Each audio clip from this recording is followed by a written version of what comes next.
የሚጠይቀው እንኳን ሰው የለም እዛ። እኔ ግን ነግሬዋለሁ። ድምጽም አደራ ግን አንድም ሰው በተለይ ከኛ ከአማራው ስለሰያ ምንም እንዳትሉ ታጠብቁበታላችሁ። ማርያምን ዝም ማጥበቅ አይደለም፣ አይፋቱትም። ምንም እንትን እንዳት ምንም አልንም አላልንም አይፋቱትም። ይሄ ምንም ማለት አይጠበቅም። ግን አሉት አላሉት አይፈቱትም። ጠያው ቃሊቲ ታስሯል። አልሰማችሁም እንዴ? ሰምቻለሁ። እኔ እዩላችሁ ነግሬዋለሁ። አትሂድ ብዬዋለሁ። ወላሂ ነው የምላችሁ። አትሂድ ሰያው።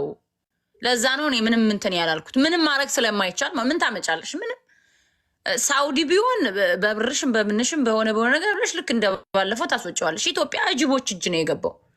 ሊገሉትም ይችላሉ። ስለዚህ ዝም ማለት ነው። ኤኒዌይስ ከዚህ በላይ እኔ ማውራት አልፈልግም። አሰላሙ አለይኩም ወራህመቱላሂ ወበረካቱ። ውድና ውድ ተከበራችሁ የቻናሌ ቤተሰቦች፣ ውድ ተመልካቾች እንዴት ናችሁ? ደህና ናችሁ ወይ? ምን ሰማው ነገር ቆይ እውነት ነው ወይ? ግን በጣም ይደብራል፣ በጣም ያስጠላል። ያ ጀማዓ ወላሂ እኛ ኢትዮጵያኖች በቃ አንድ ምስኪን ደክሞ ሰርቶ ሀገሩ ሲገባ መንገድ ላይ መያዝ ማለት ግን ምን ይሉታል? ለማንኛውም ወላሂ በጣም ነው የደበረኝ፣ በጣም ነው ያስጠላኝ። እኔነቴን ነው የጠላሁት። ሳያ ምንም ያደረገ ነገር የለም። መንገድ ላይ ተይዞ ቅሊንጦ ገብቷል፣ እስር ቤት ቃሊቲ። በጣም ይደብራል፣ ግን በጣም ያስጠላል።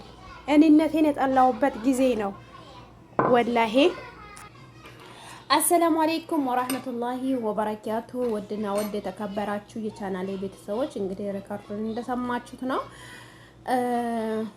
ይሄ ወንድማችን እንግዲህ ወደ ሀገር ስገባ መንገድ ላይ እዛው ወደ ቃሊቲ እስር ቤት አስገብተውታል። ቆይ እኔ ምለው ማለት ነው አንድ ደሃ በሰው ሀገር ሰርቶ ተንከራቶ ሀገሩን መግባት አይችልም ማለት ነው? በቃ እኛ እንዲነን ወይ መባላት አያቆምም። መባላት ብቆምስ ምን አለበት? ይሄ ወንድማችን በዚህን ሰዓት ራሱ መግባት አልነበረበትም። የሰው ልጅ በዚህን ሰዓት የሚገባ ምን እንደሆነ ታውቃላችሁ? አስቸኳይ ነገር ስላለ ምን ይታወቃል? አስቸኳይ ነገር ስላለ ነው እንጂ የሰው ገባው በዚህን ሰዓት ወደ ሀገር የሚገባበት ሰዓት አይደለም። በላ ካለው ሊበላ የሚባልበት ሰዓት ነው። እና ወላሂ ባይዘው ልጁ ምንም ስላ ብሔር ያው ሰው ልጅ ሰይጣን አሳስቶ ሊናገር ይችላል። ሰይጣን በልበል ይለዋል።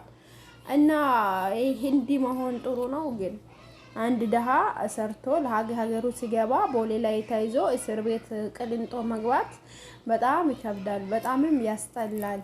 እኔ እንጃ እኛ ወዴት እየሄድን እንደሆነ እየታየን አይደለም። እና ብቻ ካይሩን ነገር ለሱ ይሻላት፣ ካይሩን ነገር ያምጣላት። እንዲህ ቅም መያያዝ ቅም ይዞ እሱን እስር ቤት ማስገባት መበቀል ምን አደርጋል? ምንም አያደርግም ወላሂ። አንድ ነገር ችላ ብለ ነው አንዱ ነገረኛ ከሆነ አንዱ ደግሞ እሳት ከሆነ አንዱ ውሃ አብርዶ ውሃ ደፍቶ ቢያልፍ ምን አለበት? እልህ ደግሞ ምን ያደርጋል? እልህ ያባብሳል እንጂ ምንም አያደርግም። ግን ይሄ ወንድማችን ብቻ ምን እንዳጋጠመው አይታወቅም። ያው ወደ ኢትዮጵያ ገብቷል። እንደ ቪዲዮን እንደሰማችሁት አትግባ ሳያ በዚህን ሰዓት የሚገባበት ሰዓት አይደለም ታው ሲባል ነው።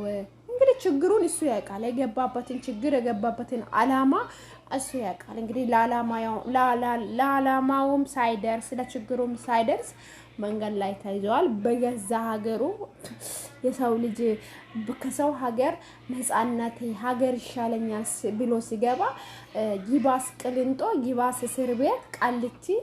እኔ እንጃ በጣም ይከብዳል፣ በጣም ያስጠላል። እንደው አላህ ይድረስላት፣ ምሕረቱን ይላክላት፣ አውሊ ያውጣላት። እና እንግዲህ በምን እንዳለ እኛ አናቅም። እንግዲህ ወደ ሚዲያው ሲመጣ እንግዲህ እኛም ካይረ ነገር ይዘን እንመጣለን ብለን እናስባለን። ካይረ ነገር ያሰማን ላለ ውዶቼ። ግን እንዲህ መሆን ጥሩ አይደለም።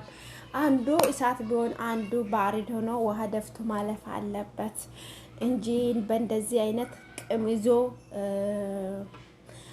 አንድ ደሃ ምስኪን ሀገሩን ሲገባ መንገድ ላይ ይዞ እስር ቤት ማስገባት በጣም ያስጠላል። ወላሂ በጣም ይደብራል። እኔ እውነት አልመሰለኝም። ሰሞኑ በካላስ ምንድነው ዩቲዩብም ላይ ተሰርቶበታል፣ ቲክቶክም ላይ ያው አጀንዳ እየተደረገ ነው። ባይዘዌ በጣም ያስጠላል። ግማሾቹ ያው እኔ በቃ እየተሳለቁበት ነው። ብቻ ይሁን ፈተና ለበጎ ነው። አላህ ደግሞ የሚወደውን ሰው የሚፈትነው። ለሳያ ወንድማችን አላህ ይድረስለት፣ ወላሂ አላህ ይድረስለት። ምስኪን ልጅ ነው ወላሂ። አፉ ነው እንጂ ውስጡ በጣም የዋህ ይመስላል። እንደዚህ ያስታውቃል እኮ አፉ ለብ ያመል ሰው እኮ ውስጡ በቃ ክፍት ነው፣ ምንም ቅም አይዝም ማለት የዋህ ነው ማለት ነው። እና ምን አስፈለገ? ብቻ ሁላችሁም ሙስሊም የሆናችሁ ክርስቲያንም የሆናችሁ ዱዓ አድርጉለት፣ ጸሎት አድርጉለት። አላህ ደግሞ ያው ወንጀል ከሌለበት እኮ ይፈታል። ሰው አልገደለ ምን አላደረገ ይፈታል ብዬ ገምታለሁ። እንግዲህ ደስታውን ያሰማን፣ ደስታውን ያሳየን። ወላሂ እንደኔ በጣም አስጠልተኛል። ለካ እንዲነን ለካ በሰው ሀገርም ተሰቃይተን በሀገራችንም መሰቃየት አለ እንደ ብዬ በጣም ያስጠላኝ ነገር ነው ሲሰማው ማለት ነው። እኔ ውሸት መስሎኝ እንደውም አልፌዋለሁ። ሲደጋገም ነው እስቲ እኔም የራሴን አስተያየት ልስጥ፣ ትንሽ ቢሆንም የራሴን አስተያየት ልስጥ ብዬ የመጣሁት ውዶቼ። ይሄ ነገር በጣም ያስጠላል። እንግዲህ ወንጀል አልሰራም፣ ሰው አልገደለም፣ ኢንሻአላህ ይፈታል ብለን እንገምታለን። ግን በእንደዚህ አይነት በጣም ያስጠላል። በእንደዚህ አይነት ኢትዮጵያዊነት ይደብራል ማለት ነው። እና ላይክ ሼር አድርጉት ውዶቼ። ካይሩን ያሰማን፣ ወላሂ ካይሩን ያሰማን ኢንሻአላህ።